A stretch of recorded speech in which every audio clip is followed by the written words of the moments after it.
সন্ধ্যায় রুম থেকে বের হয়ে চলে গেলাম সি ফুড খেতে। বার্মিস মার্কেটের পাশ দিয়ে চলে গেলাম সুগন্ধা বীজের দিকে। এই বার্মিস মার্কেটে আপনি অনেক কিছু পেয়ে যাবেন, জুতা, জার্সি, শুটকি, আচার থেকে শুরু করে অনেক কিছু আইটেমের শেষ নেই। চলে আসলাম সি ফুডের দোকানে। এখানে অনেক ধরনের সামুদ্রিক মাছ পেয়ে যাবেন, কাঁকড়া পেয়ে যাবেন, অক্টোপাস পেয়ে যাবেন, পোয়া মাছ আছে, চিংড়ি মাছ আছে, সুরমা মাছ আছে। আমি নিয়েছি 2টা কাঁকড়া।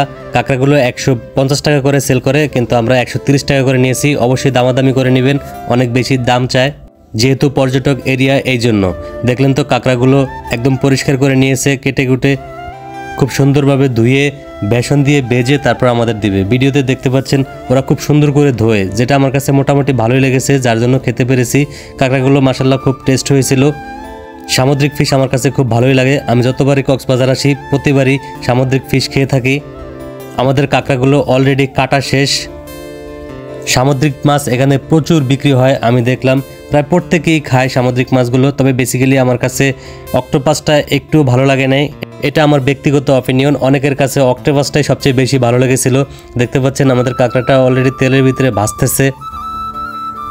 হ্যাঁ, দেখতে দেখতে আমাদের কাঁকড়াগুলো ভাজা শেষ, এখন খাওয়ার পালা।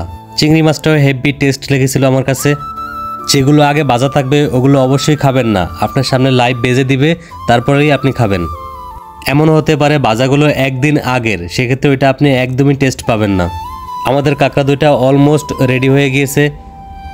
বড় কাঁকড়াগুলোর একটু দাম বেশি নেয় এবং ছোট কাঁকড়ার একটু দাম কম নেয়। তবে বেসিক্যালি আমার কাছে মনে হলো যে বড় কাঁকড়াগুলোই টেস্ট বেশি, ছোট কাঁকড়াগুলোই টেস্ট কম। অলরেডি শেষ আমাদের কাঁকড়া ভাজা এবং খাচ্ছি। খুব মজা। আল্লাহ হাফেজ।